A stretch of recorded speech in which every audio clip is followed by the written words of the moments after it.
나 자신을 돌아보고 하나님 앞에 죄를 통회하고 하나님 말씀을 의지해서 하나님 약속을 붙들고 기도하면, 그리고 이제 기도를 이루시기 위해서 또 나를 하나님 앞에 내어드리는, 여기까지가 우리가 기도의 과정을 또 살펴보았고요. 세 번째는 이제 2장을 들어가서 그가 4개월간에 걸친 기도 끝에 하나님 응답을 받게 되는데, 그때까지 그가 어떠한 삶을 살아갔는지를 좀 살펴보면서 4개월이라는 기도하는 그 시간, 이건 하나님의 때를 기다리는 모습이고, 또 그 기도하게 되면서 우리는 하나님의 마음을 알 수 있는 시간이 되고, 4개월의 기도가 있었을 때에 잠깐의 묵도하는 짧은 침묵 기도의 시간이 이제 그동안 기도해왔던 것을 마지막 이루게 되는 이런 시간에 초점을 흐리지 않는 것을 보았고요. 4개월이라는 그 시간 동안 자신의 해야 할 일들이 어떻게 할 것인지를 또 느헤미야는 다 알아보았던 것을 보았습니다. 그리고 2장 후반절을 같이 보면서 그가 이제 예루살렘에 도착을 합니다. 예루살렘 도착해서 성벽을 살펴보고 또 그 동역자들을 모아놓고 함께하는 이런 모습들을 좀 보면서 느헤미야 2장에 나와 있는 말씀 중에 예루살렘을 위해서 내가 무엇을 해야 할지를 하나님이 내 마음에 넣어주셨다라는 표현을 같이 보면서 하나님께서 나에게 해주신 그 사명, 이것을 위해서 우리가 분명한 목적을 가지고 나아갈 때 주변 사람들에게 도전할 수 있고 또 동역을 요청할 수 있음을 같이 보았고요. 여기에 산발락과 도비야, 나중에는 게셈까지 합세해서 그것을 방해하지만, 그러나 하나님께서 주신 그 사명에 집중하는 것을 또 같이 보았습니다. 그러면서 그가 하나님이 주신 사명이 알기 때문에 먼저 그것을 발설하기 전에 탐색하고 행동했던 것을 또 같이 이렇게 보았습니다.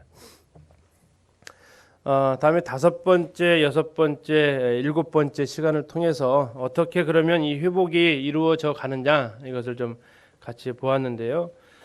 가나 다라 해가지고 1시간, 다음에 마번을 가지고 2시간에 걸쳐서 우리가 교제를 했습니다. 첫 번째 스타트는 어쨌든 인도자들의 모범에서부터 시작된다라는 것을 보았고, 그 일에 함께하는 동역자들의 파트너십, 또 각 개인의 책임감, 그리고 주변 성도들과 다음 세대와의 연합, 그 다음은 이런 말씀을 통해서 같이 보았습니다.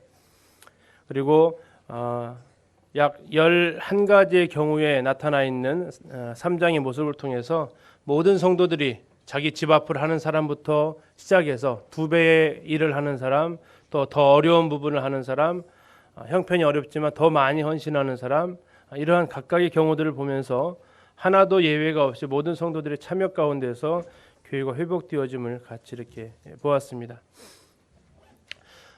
이제 오늘은 다시 한번 느헤미야 3장을 좀 같이 살펴보면서 과연 그들은 무엇을 다시 건축하고 무엇을 다시 중수했는가를 좀 느헤미야를 통해서 다시 한번 3장을 좀 살펴보려고 합니다. 앞으로도 3장을 꽤 여러 시간을 좀 더 살펴볼 계획인데요. 왜냐하면 우리가 무너진 데가 어딘지를 알아야 됩니다.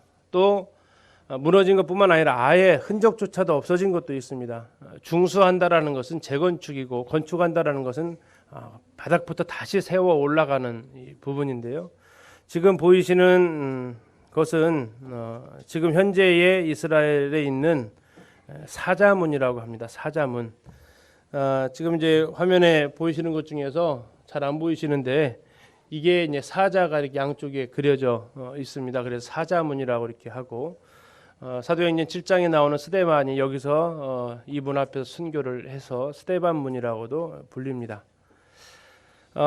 이 예루살렘 성, 물론 이것은 느헤미야 시대의 성은 아닙니다. 그 느헤미야 시대의 성은 다 허물어 져버렸기 때문에 흔적을 찾을 수가 없고, 밑에 성을 놓았던 그 성벽, 그 기초만 남아서 어느 정도 윤곽만 살펴볼 수 없죠.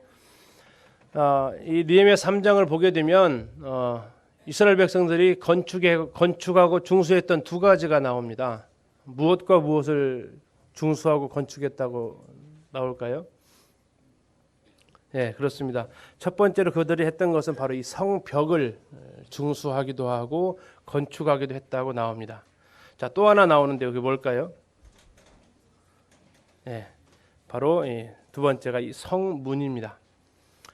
느헤미야 3장을 쭉 읽어가시다 보면 성벽이라는 많은 단어가 나오고 성문이라는 단어, 성문이라고도 나오지만 성문의 이름 10개가 문이 나오고 있습니다. 문 10개가 있었고 다음에 성벽 그 문을 쭉 이어서 성벽이 있었습니다. 자, 서울의 조선이 태조 이성계가 서울을 지으면서 도성을 한양 도성을 짓게 되잖아요. 자, 그러면서 이제 한양을 도성으로 지으면서 그 도성의 입지 조건을 많이 따집니다. 이게 이제 초등학교 5학년 교과서에 나오는데요. 일단은 성은 어디다 쌓습니까? 적의 공격에 방어하기 좋은 곳에 쌓아야 합니다. 왜냐하면 성에서는 일단 안전하게 보호를 받을 수 있어야 되기 때문에, 또 하나는 여기에 사람들이 많이 모여 살기 때문에 물이 또 있어야 하죠. 또 농사를 지을 수 있는 이런 것들이 또 필요합니다.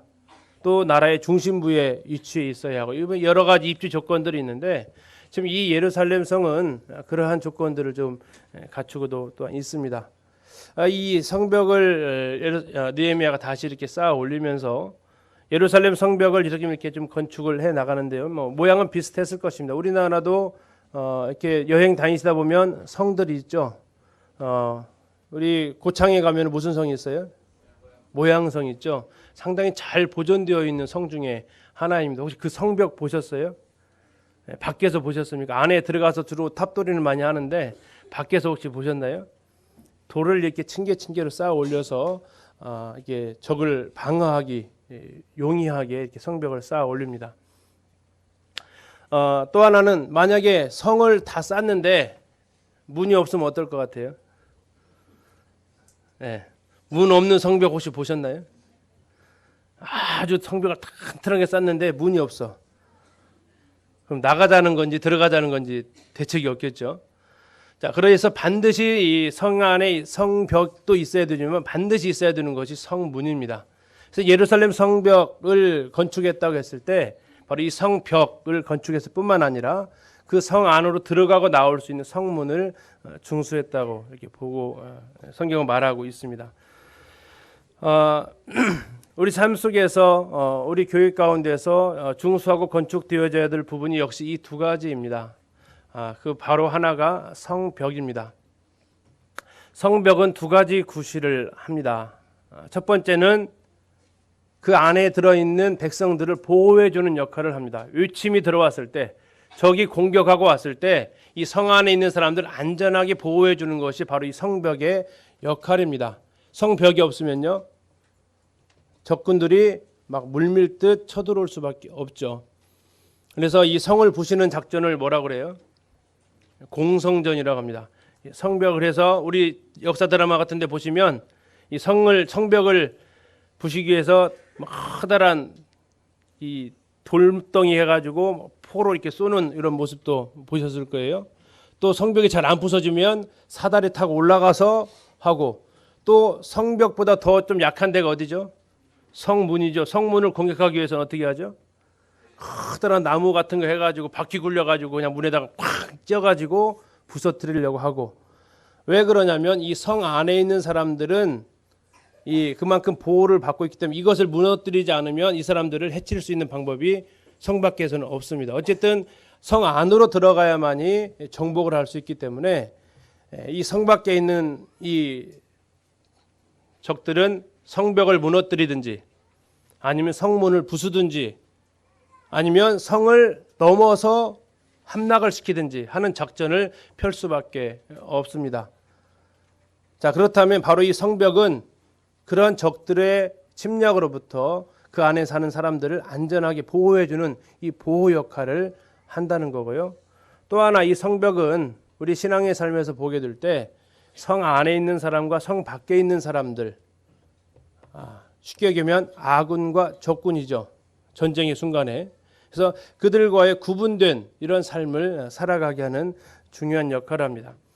느헤미야 3장을 쭉 보게 되면 이런 성벽이라는 단어가 곳곳에 등장하고 있음을 봅니다. 성벽을 건축했다, 또 넓은 성벽을 했다, 성벽 1000규빗을 했다, 샘 근처에 있는 것 했다, 오벨 성벽 남쪽인데, 이런 성벽에 대한 단어가 계속해서 나오면서 적들이 침략할 때 이스라엘 예루살렘 성 안에 있는 백성들을 안전하게 보호해주는 그 역할을 하게 됩니다.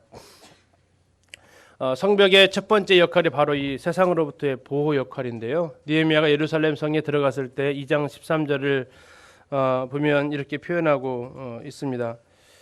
그 밤에 골짜기 문으로 나가서 용정으로 분문에 이르는 동안에 보니 예루살렘 성벽이 다 무너졌고 성문은 불탔더라 라고 얘기 나오고 있습니다.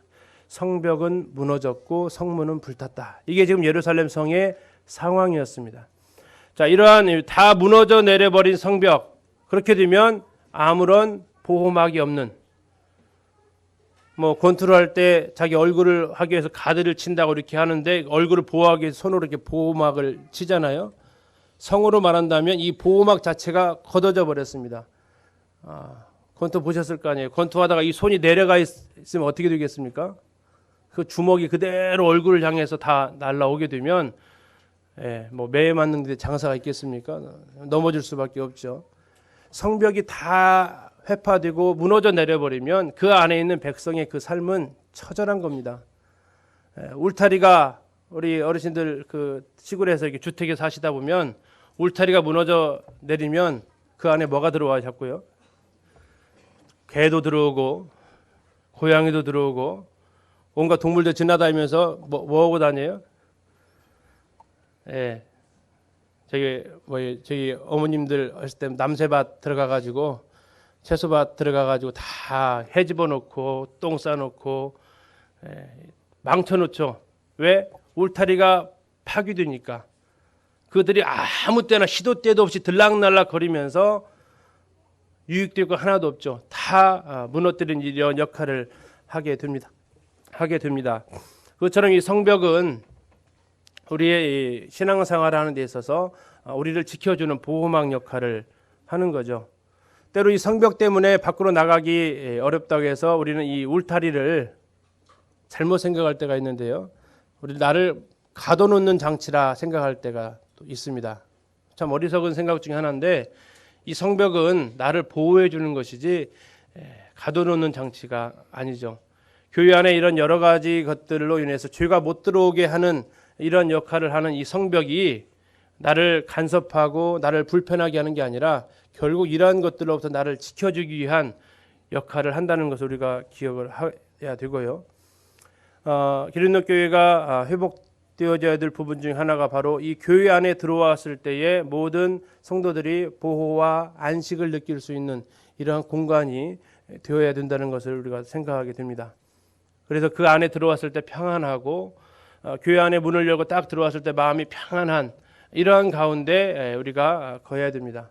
그때 교회에 들어오실 때 마음이 편안하십니까? 아니면 불안불안하시고 또 뭔 일이 있을까 몰라서 두렵고 떨고 하십니까?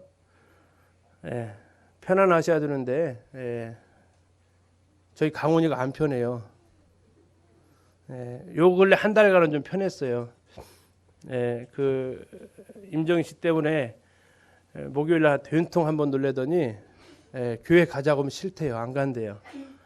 안 갈 이유를 찾고 그런 모습을 보이더라고요. 생각되어진 것이 이런 어떤 누군가 나를 공격한다라는 생각을 갖고 있을 때, 누군가 나 자신에 대해서 위협한다라는 생각을 갖고 있을 때, 누군가 나의 적이 있다라는 그 생각을 갖고 있으면 교회 안에 들어올 때 마음이 불편합니다. 우리 성도님 옆에 있는 분들을 한번 보세요. 정말 나랑 불편한 분이 계시는가? 그러한 것이 없어야겠죠. 없을 줄로 압니다. 왜냐하면 불편했으면 옆에 안 앉았을 거니까. 근데 이 교회 안에 딱 들어왔을 때 우리의 마음 가운데 안식과 평안이 있는 이곳이 바로 교회이어야 하고, 또한 가정도 마찬가지죠. 이러한 공간이 우리가 되기를 소원하고요. 예수 그리스도께서 이 땅에 오실 때 가져오신 것이 은혜와 진리를 가져오셨습니다. 모세는 율법을 가져왔지만 예수님은 은혜와 진리를 가져오셨는데, 바로 은혜에 해당되는 것이 이러한 보호와 안전, 평안, 주님 안에서 이런 것도 우리가 누릴 수 있는 참 평안, 참 쉼, 참 안식을 누릴 수 있도록 해주는 것이 바로 성벽의 기능이고, 교회는 반드시 이러한 기능을 갖추고 있어야 한다. 아까 김선영님이 하나의 편지를 주시던데, 요즘은 신천지라고 안 하고 새천지라고 합니까? 전주교회에 있는 새천지 목사가 기린노교회 담임 목사하고 나하고 성경 가지고 한번 1대1로 만나봅시다라는 이러한 편지를 우편함에다 꽂아놓고 갔대요. 이름 바꿨나 봐요. 새천지라고 이렇게 나오는데, 이 교회는 이런 이단의 공격으로부터 방어막을 해줄 수 있어야 하고요. 또 잘못된 세상의 이러한 고통으로부터 왔을 때 쉼을 줄 수 있는 공간, 이것이 교회가 회복되어야 될 하나의 모습이 되겠습니다. 자, 또 하나는 보호뿐만 아니라 교회는 이 성벽의 역할을 통해서 구별된 삶을 살아가는 이 역할을 또한 감당을 해야 합니다. 앞에서 말씀드린 대로 이 성벽의 기능은 적군과 아군, 성 안과 성 밖을 경계선 역할을 하는 구실을 하게 됩니다. 이것은 우리가 세상 속에 살고 있지만 세상과 섞여서는 안 되는, 세상 가운데 살고 있지만 그들과 혼합되어져서 살아갈 수는 없는, 그렇다고 우리가 세상 밖으로 나가자는 건 아닙니다. 세상이 분명히 그 안에 거해야 되는데, 중요한 것은 그들과의 구별된 삶을 살아갈 것을 성경 곳곳에서 말하고 있다고 하는 것이죠. 이스라엘 백성들을 출애굽해가지고 가나안 땅에 들어가는데요, 이 가나안 땅이 하나님께 약속하신 그 땅입니다. 그런데 그 약속하신 그 땅에 살고 있었던 사람들의 삶은 어땠습니까? 하나님을 모르고 하나님 앞에 죄악이 극도로 차있던 그 땅이었습니다. 그래서 이스라엘 백성들을 들어가기 앞서서 신앙교육을 하십니다. 그게 바로 레위기고 그게 바로 신명기입니다. 거기에서 계속해서 말씀하시는 것은 너희는 그 땅에 들어가서 그 땅의 풍속을 따르지 말으라고 계속해서 이야기를 하시는 것이 레위기와 신명기의 내용이에요. 너무나 자세하게 세세하게 이런 것들을 가르쳐주고 계시는데, 구원받았다라는 것, 특별히 교회라는 것, 에클레시아라고도 하고 우리를 가리켜서 성전이라고 합니다. 거룩하다라고 합니다. 거룩하다는 뜻이 뭐예요? 깨끗하다라는 뜻이 아닙니다. 거룩하다라는 것은 따로 떼어놓은 겁니다. 분리시켜 놓은 거예요. 이게 거룩입니다. 거룩의 의미는 하얗고 이 순백의 그 이미지가 아니라 하나님께 따로 구분시켜 놓은 겁니다. 이 세상에서 우리를 따로 불러내신 거예요. 구분해 놓으셨는데, 그것이 바로 이 역할을 해주는 것이 성벽의 역할이 그 역할을 하게 되는데, 중요한 것은 우리는 이 구분, 하나님이 구분해 놓으신 이 구분된 이 경계선을 우리 마음대로, 다시 말해서 담장을 넘나들려고 하는 이러한 시도들을 우리가 해서는 안 된다는 거죠. 교회가 거룩성을 잃어버리게 되면, 교회가 거룩을 놓쳐버리게 되면 하나님이 근본적으로 그곳에서 임재하실 수 없음을 우리는 압니다. 베드로전서에서 하나님 말씀하시죠. 내가 거룩하니 너희도 거룩할지어다라고. 하나님의 성품 중에 우리가 기억하는 것이 바로 거룩이라는 그분의 성품입니다. 이것이 바로 우리에게 그대로 주님께서 요구하시는, 그래서 너희는 그들 중에서 나와 따로 있으라고 하는 이런 말씀을 우리는 보게 됩니다. 야고보서에서 경건에 대해서 이야기를 하고 있습니다. 하나님 앞에서의 경건이 두 가지 요소를 말하고 있는데, 하나는 고아와 과부를 그 환난 중에서 돌아보는 것이 하나이고, 또 하나는 뭐예요? 새 속에 물들지 않도록 하는 것이 경건이라고 말하고 있습니다. 또한 지난주에 이 세대에 대해서 우리가 말씀을 들었는데요. 로마서 12장에서 말하고 있는 건, 너희는 이 세대를 본받지 말라고 하나님은 계속해서 말씀하고 계십니다. 구약의 이스라엘을 향해서는 가나안 땅의 풍속을 따르지 말고, 그들과 혼인하지 말고, 그들과 섞여 살지 말라고 계속해서 권면하셨던 그 하나님은 오늘날 신약교회를 향해서는 내가 거룩하니 너희도 거룩하라고, 이 새 속에 물들지 말라고, 이 세대를 본받지 말라고 우리를 향해서 계속해서 말씀하십니다. 이 성벽은 그 기능을, 하나님의 백성들이 이 세상과 구별된 곳에서의 이런 거룩을 유지할 수 있도록 이 역할을 감당하는 것이 바로 이 성벽의 또 하나의 역할입니다. 그러나 중요한 것은 세상과 단절된 삶을 살라고는 하지 않습니다. 그러나 세상과 무슨 된 삶이요? 구별된 삶을 살아가는 것입니다. 차별과 구별 아시죠? 남녀 차별과 남녀 구별 아시죠? 자, 예를 들어 목욕탕 따로 들어가는 것은 차별하는 거예요? 구별하는 거예요? 구별하는 거죠. 남녀 차별이다 하면서 서로 들어가려고 하면 이상해지는 거 아닙니까? 세상과 우리가 잘 생각해야 될 것이 세상에서 단절된 거냐 구별된 거냐를 아셔야 돼요. 우리는 세상을 나와서 살 수는 없습니다. 주님 나라에 갈 때까지. 그러나 세상 속에 들어가서도 살 수 없어요. 어떤 분은 이렇게 표현합니다. 배로 표현해서요. 배가 어디에 있어야 됩니까? 물 위에 있어야 되죠. 그런데 배 위에 물이 있으면요. 네. 간단하네요. 침몰. 네. 배하고 물하고 위치가 바뀌어버리면 침몰돼요. 내가 세상 위에서 살아가고 있다면 이것은 우리가 구별된 삶을 사는 거지만 세상이 내 위에 있어버리면 나는 그대로 침몰할 수밖에 없는 것입니다. 우리는 세상에서 구별된 삶을 살아야 합니다. 직장 생활에서 이웃과의 삶에서. 그러나 그걸과 뭐 단교하고 아예 사귐 갖지 않고 이런 것은 아니죠. 그들에게 복음으로서 나아가야 되는데 그 역할을 하는 것이 뭘까요? 그 역할을 하는 것이 또한 성문이 됩니다. 자, 그래서 우리가 중수하고 회복시켜야 될 부분 중에 하나가 바로 이 성문을 우리는 중수하고 회복시켜야 되는 거죠. 예루살렘에는 10개의 성문이 나와 있습니다. 느헤미야 시대 때 10개입니다. 지금은 8개가 있어요. 지금 8개. 전주도 도성이었죠. 전주 도성이어서 전주도 성이 몇 개 있었습니까? 네, 4대문이 있었다고 합니다. 자, 지금 남아있는 문이 하나 있죠. 네, 풍남문 남아있죠.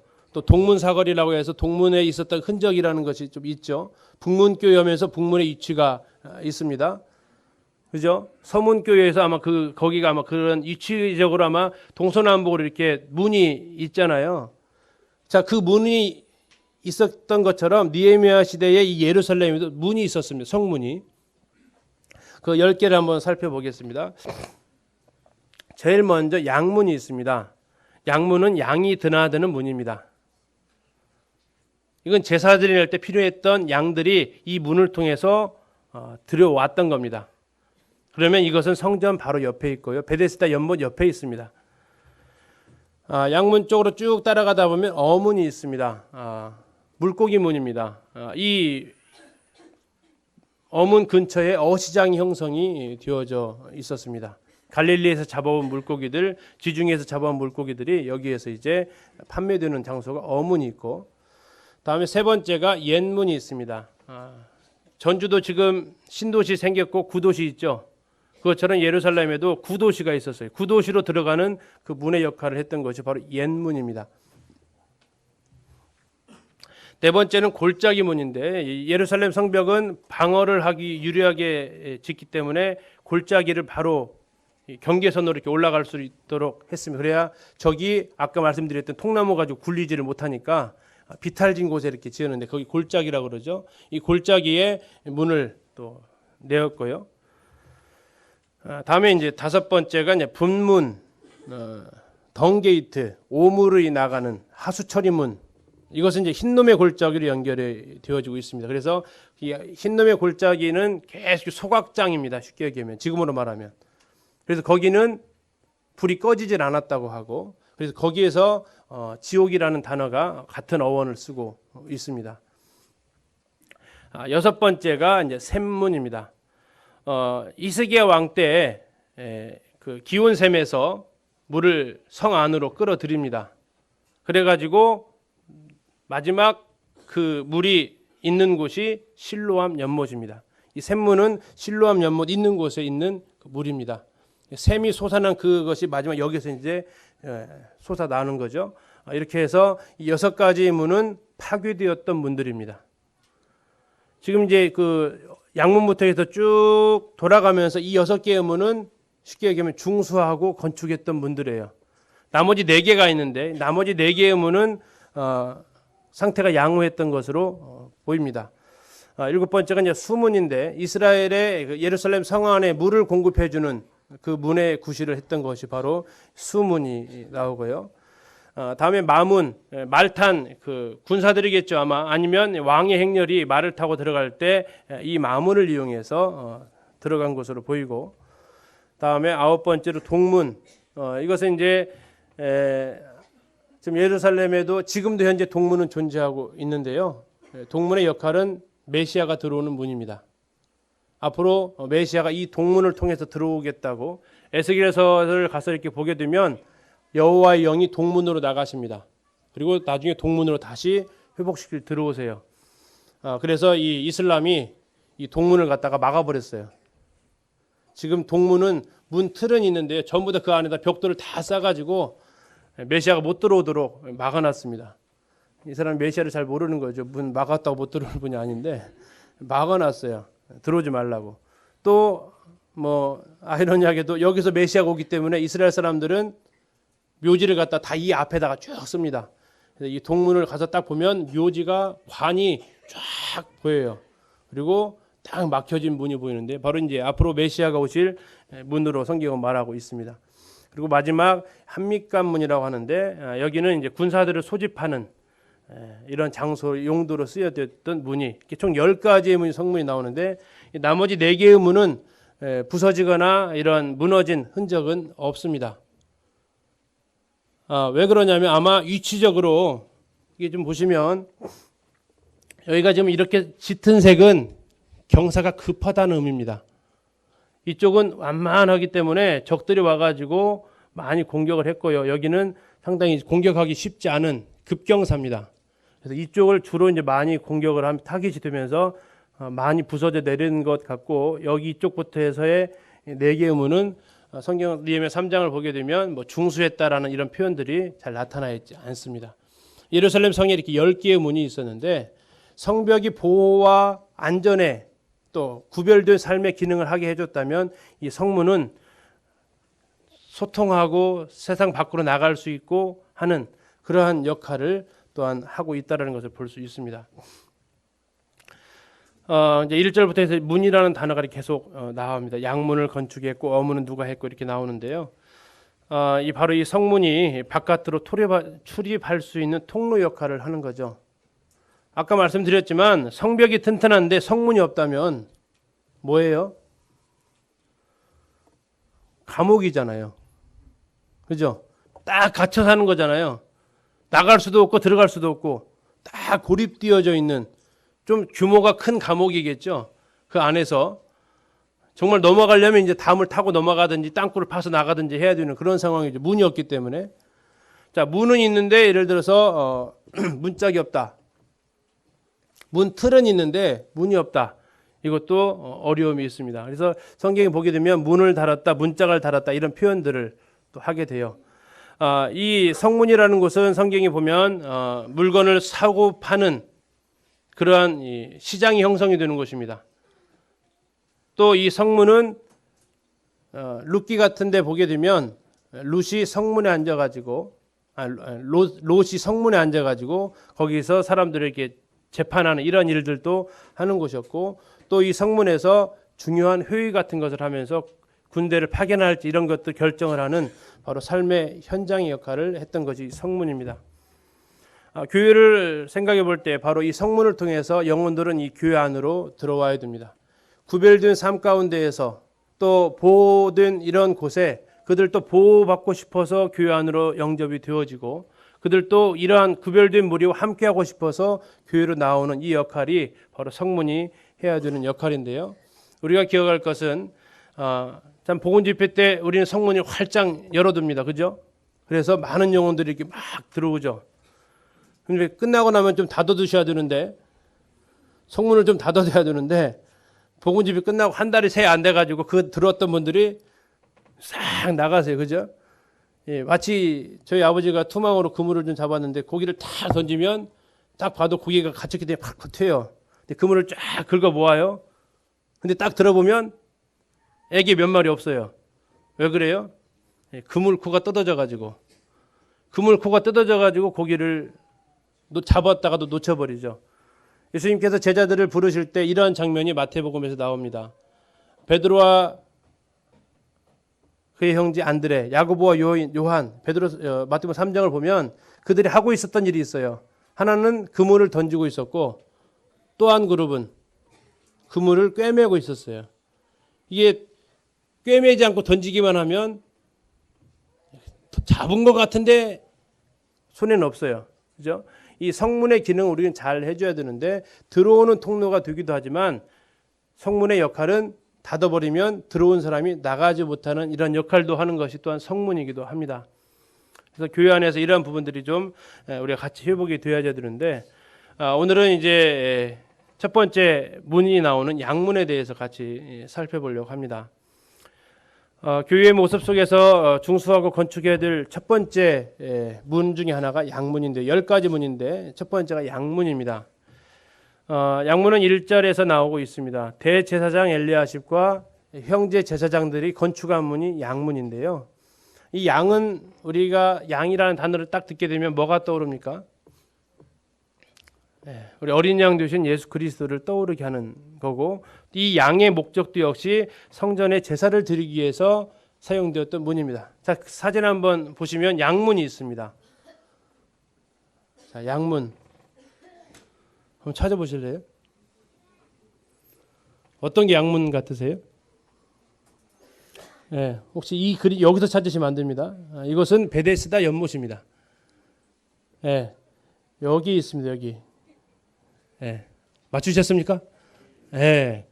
이 양문을 통해서 양을 데리고 들어옵니다. 그래가지고 이 베데스다 연못에서 양을 제사에 적합한지 잘 씻깁니다. 그래가지고 이제 흠이 있는 거 판정을 해가지고 바로 이 베데스다 연못 넘어가면 이 문 안에 또 이 성전 들어가는 문이 하나 있습니다. 문으로 들어가면 성전이 나옵니다.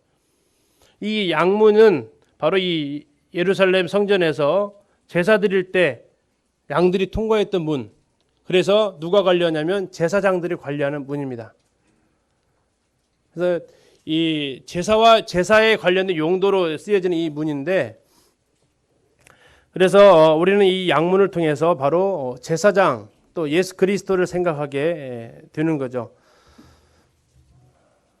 양문은 예수 그리스도의 구속을 보여주는 모습을 보여줍니다. 요한복음 1장 29절에서 보라 세상 죄를 지고 가는 하나님의 어린 양이다라고 이렇게 얘기를 하고 있죠.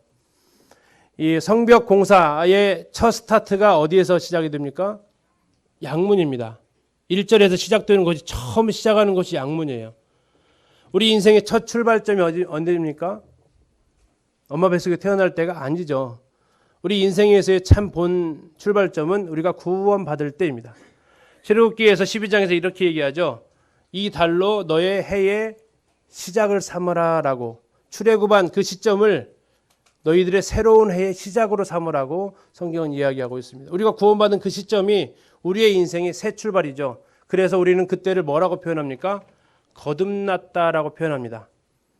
거듭났다. 새로운 피조물이 되었다. 이전 것은 지나갔다. 과거다. 새로운 시작이다. 스타트를 알리는 것이 우리의 거듭남이고 우리가 구원받는 그 순간입니다. 이 양문을 통해서 우리는 예수 그리스도를 통해서 우리는 거듭남의 새로운 삶의 스타트를 시작을 하는 것이 되죠. 바로 예수 그리스도의 그 십자가의 그 사랑을 통해서 하나님의 공의에 의해서 심판을 받을 수밖에 없었던 내가 아니 하나님의 사랑에 의해서 새로운 인생이 출발되는 곳, 이것이 바로 우리의 인생의 커다란 전환점이 됩니다. 그것이 바로 시작되는 것이 양문이라는 거죠. 그래서 이 양문은 우리 신앙의 가장 출발점입니다. 가장 기초고요. 내가 구원받았다라는 것, 이것이 우리 신앙생활에서의 가장 첫 출발점이 되는 것이고, 그래서 우리는 성경에서 가끔씩 첫사랑을 회복할 것을 얘기하고 있습니다. 우리는 매주 드려지는 만찬 예배를 통해서 바로 이 양문 앞에 다시 모여오는 것입니다. 나를 구원하신 그분을 다시 생각하는 거고 내가 새 생명 가운데 살아가고 있다는 것을 다시 확인하는 그런 순간이 주의 첫날 우리는 만찬 앞에서 다시 시작을 하게 되는 것입니다. 자, 그런데 또 하나 특이한 것이 있는데요. 3장이 니헤미야 3장이 성벽 건축과 관련된 장이잖아요. 자, 3장은 1절부터 몇 절까지 있을까요? 여기 보시면 나와 있어요. 몇 절까지 있을까요? 그렇죠. 32절까지. 예. 똑똑하십니다. 32절까지 나와 있는데요. 1절에 성벽의 공사의 스타트가 어디였어요? 양문했어요. 자, 성전의 마지막은 뭘까요? 왜 그럴까요? 성은 이어져야 되기 때문에 그래요. 그죠? 만약에 양문에서 안 끝나면요. 그냥 거기 그 큰 도로 하나가 생겼다는 얘기밖에 안 돼요. 양문에서 시작을 하면 반드시 성은 양문에서 끝나야 되는 겁니다. 원을 그린다면 원 스타트와 끝나는 점이 같을 수밖에 없어요. 자, 이 성벽 공사를 하는데 양문에서 출발해서 어디까지 끝나요? 양문까지 끝납니다. 여기까지 와야 끝나는 거예요. 아까 했던 한밑관문까지만 오게 되면 안 되는 거죠. 다시 반드시 첫 출발점으로 우리는 돌아와야 됩니다. 계시록에서는 우리 예수 그리스도에 대해서 이렇게 표현하고 있죠. 알파와 오메가 되신다. 처음과 끝입니다. 한국식으로 표현하면 기역과 히읗이다. 아시죠? 처음 들어보시는 것처럼. 이 문자의 처음이 헬라 문자의 처음이 알파고 마지막 문자가 오메가입니다. 여기 나와 있는 알파 오메가, 오메가 3는 들어보셨을 거예요 아마. 영양제. 그 오메가인데, 자, 국어식으로 하면 가부터 하까지다. 영어식으로 하면요, A부터 발음이 정확히면 G까지라고 그러죠. 자, A부터 G까지가 시작과 끝이라는 얘기입니다. 양문에서 시작해서 양문으로 끝나는 겁니다. 우리의 신앙생활은 예배에서 시작해서 예배로 끝나는 겁니다. 주님과의 관계에서 출발을 시작해서 주님과의 만남으로 끝납니다. 십자가에서 만났던 주님과의 그 만남을 출발을 했더니 마지막 다시 오실 주님과의 만남으로 끝납니다. 초림의 주님을 만남에서 시작해서 재림의 주님을 만남으로 해서 우리 신앙생활은 대단한 막을 내리게 됩니다. 우리는 십자가를 통한 구속과 은혜가 우리의 첫 출발점이라면 사도 바울이 고백을 하죠.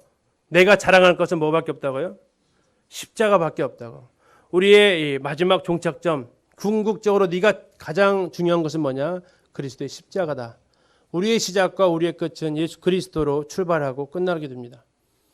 그래서 어느 분들은 이렇게 고백을 하죠. 하루의 시작을 기도로 열고 하루의 마무리를 기도로 하는. 기도가 중요한 게 아니라 주님과의 만남으로 시작하고 주님과의 만남으로 마무리하는, 하루의 시작을 그분께 부탁하고 하루의 마무리를 그분께 감사하는, 이것이 바로 신앙의 출발과 끝이 되어지는 것입니다.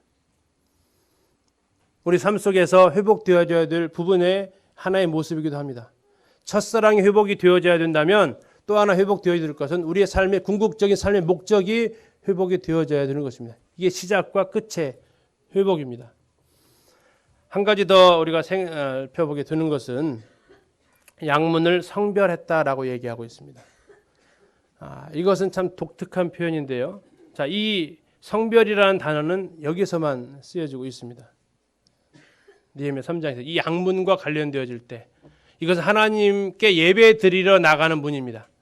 하나님 앞에 제사 드리기 위해서 들어가는 문인데 성별을 했다라는 얘기는 아마 이스라엘의 전통적인 성별 예식을 하게 되면 피를 뿌리든지 물을 뿌려서 이것을 구별시켜 놓습니다. 이건 하나님의 문이다라고, 하나님께 드려지는 문이다 이렇게 구별시켜 놓습니다. 자, 퀴즈를 잠깐 하나 드릴게요. 몇 개의 문이 있었어요? 10개의 문이 있었어요. 부서진 게 몇 개예요?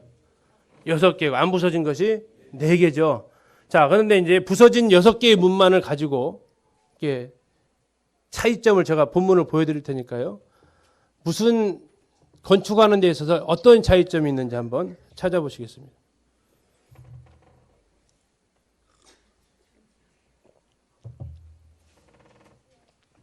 너무 잔인한 힌트를 드렸나요? 네, 너무 쉬운 힌트를 드렸죠?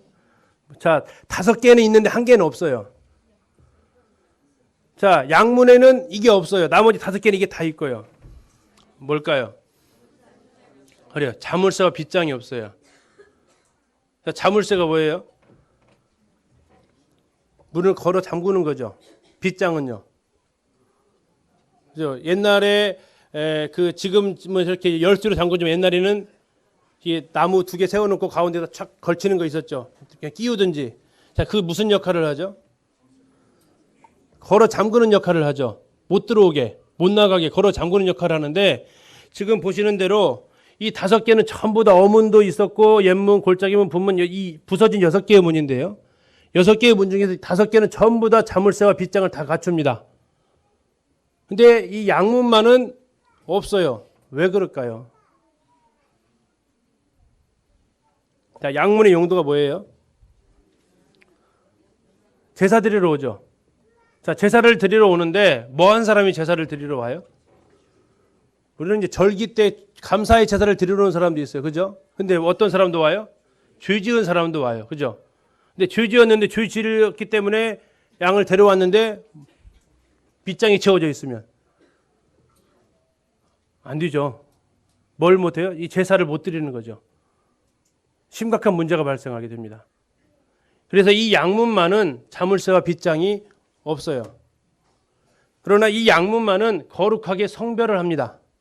양문만이래요. 지금 보시면 알겠지만.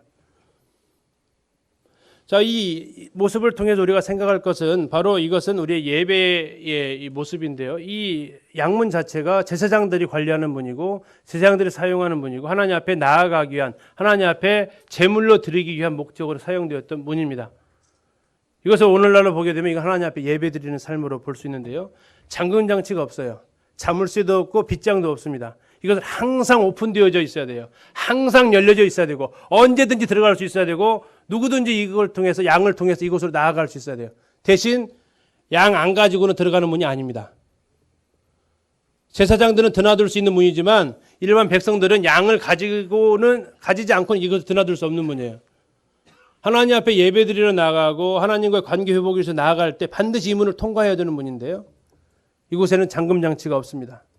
언제든 우리가 들어갈 수 있는 곳이고 언제든 이곳을 통해서 주님을 경험할 수 있는 곳입니다. 주의 만찬만 예배인가요? 아닙니다. 그건 예배의 첫 출발점입니다. 우리 매일의 삶이 예배여야 합니다. 주일날만 예배 드리라고 하는 것이 아니에요. 그래도 만찬 예배는 드려야지 하면서 만찬 예배 끝내고 나머지 시간에 대해서 내가 풀로 쓰는 게 아닙니다. 그 만찬 예배를 드렸기 때문에 나머지 나의 일주일의 삶도 예배로 하나님 앞에 나아가겠다는 고백이 만찬 예배지, 아, 만찬 예배 드렸으니까 일주일 내가 다 했다, 할 의무 다 했다, 이런 차원이 아니라는 거죠. 예배는 곧 그의 삶입니다. 특별히 우리는 매주 만찬 예배를 하는데 이 만찬 예배 앞에서 우리는 잠시 생각을 좀 합니다. 혹시 여기에 내 삶 속에서 중수되어져야 될 부분이 있느냐, 무너져 버린 부분이 있느냐, 아니면 아예 바닥까지 없어져 버린 부분이 있는지, 만찬 예배하러 나올 때 내 자세가 어떤지, 준비해서 나오는지 그냥 아무 생각 없이 나오는지, 또 나와서 예배 시간 1부 예배가 9시 10분입니다. 2부 예배는 몇 시예요? 10시 반이죠. 시간 안에 오시나요? 네.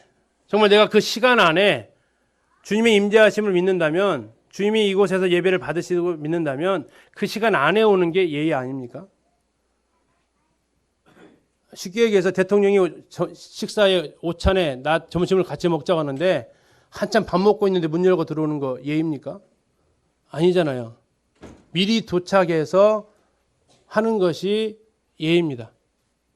우리 하나님 앞에 예배 드리는 이 시간에 미리 와서 예배를 드릴 준비를 하는 것이 그분 앞에 나아가고는 적어도 예의입니다. 몇 번 말씀드렸죠. 이슬람의 무서운 그 이슬람 종교, 그들이 어떻게 한다고요?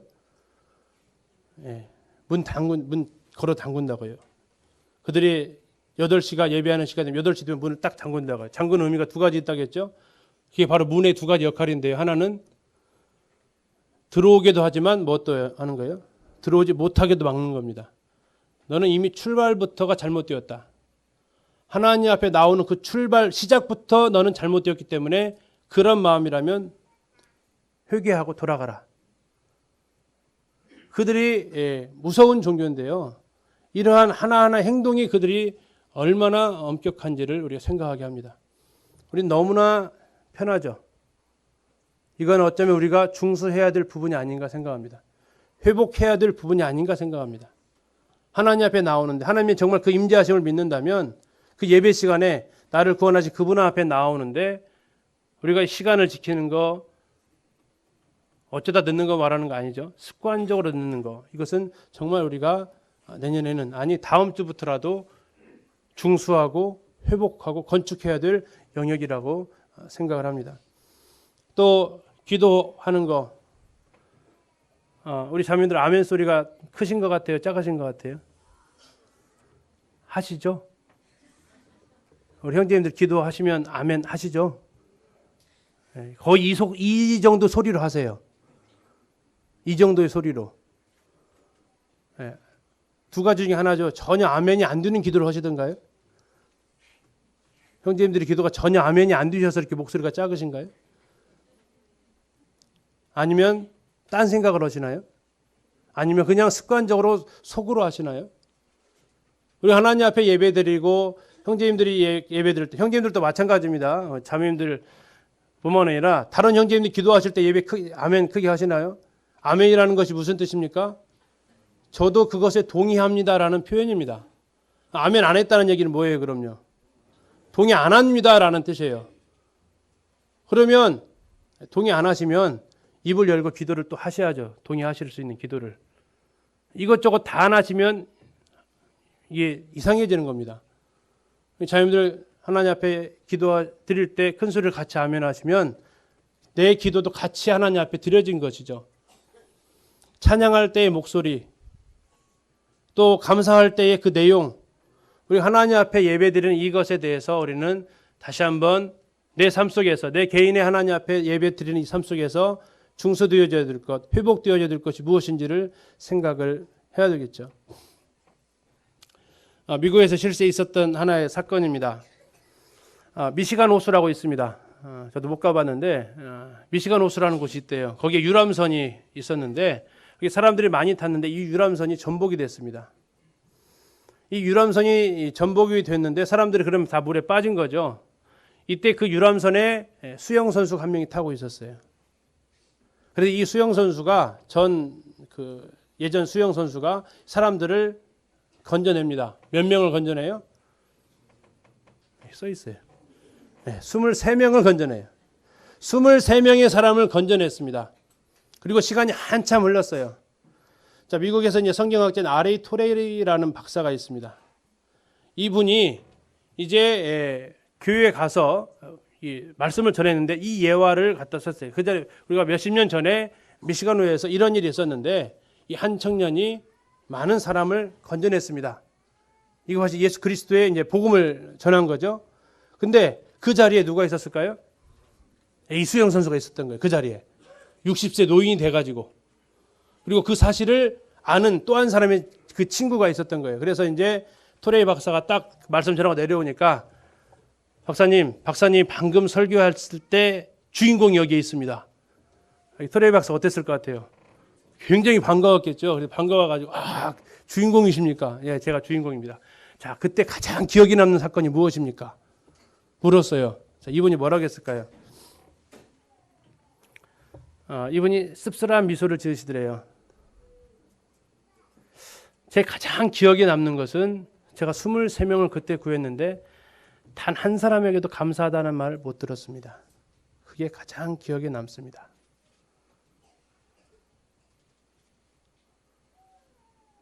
충격 아닙니까?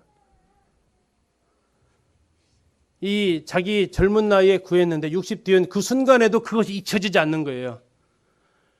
23명이라는 사람의 목숨을 구해준 그가 60이 다 되어서 노신사가 되어서 그의 마음속에도 잊혀지지 않는 것이 어떻게 23명을 구출해줬는데 23명 중에 단 한 명도 사주거나 이거 떠나서 단 한 명도 자기에게 감사하다고 찾아와서 말해준 사람이 없었다라는 거예요. 우리는 이 사건과 비슷한 사건을 누가복음에서 봅니다. 누가복음 17장을 잠깐 보시고 오늘 마치도록 하겠습니다.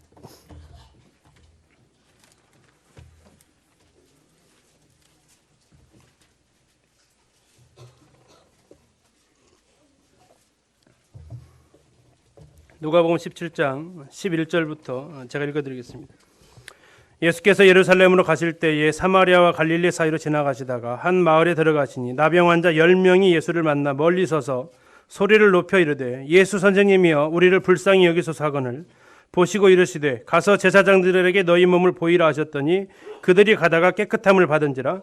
그 중에 한 사람이 자기가 나은 것을 보고 큰 소리로 하나님께 영광을 돌리며 돌아와 예수의 발 앞에 엎드려 감사하니 그는 사마리아 사람이라.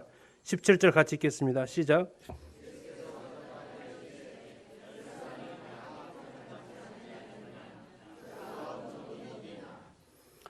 몇 명이 문둥병자가 나옵니까? 10명. 12절에 나병 환자 10명이 나옵니다. 자, 그들에게 예수님이 나왔을 때 예수님께서 그들에게 깨끗함을 받게 하십니다. 10명이 돌아가다가 깨끗함을 받습니다. 자, 그러면 아까 미시간 옷으로 하면 10명이 지금 다 구출을 받은 거죠. 자, 그런데 한 명만이 돌아와서 다시 누구에게로 돌아옵니까? 예수님한테 다시 돌아옵니다. 그리고 발 앞에 엎드려서 감사합니다. 저를 고쳐주셔서 감사합니다 라고 얘기합니다. 그때 예수님께서 의아해하십니다. 무엇을요? 뭐라고 하십니까? 17절 끝부분만 보시면 그 아홉은 어디 있느냐?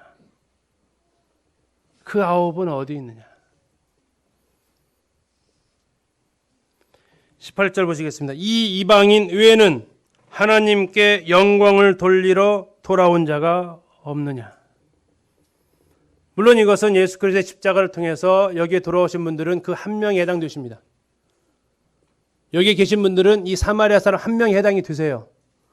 그리고 많은 바깥에 있는 하나님 믿지 않는 사람들 그들의 죄까지도 예수님은 다 감당하셨습니다.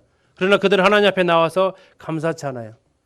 그러나 우리가 다시 한번 생각할 것은 우리 가운데 한 명이지만 우리가 그 10명 중에 한 명이지만 아니 어쩌면 우리가 한 명 속에 다시 9명 속에 해당되는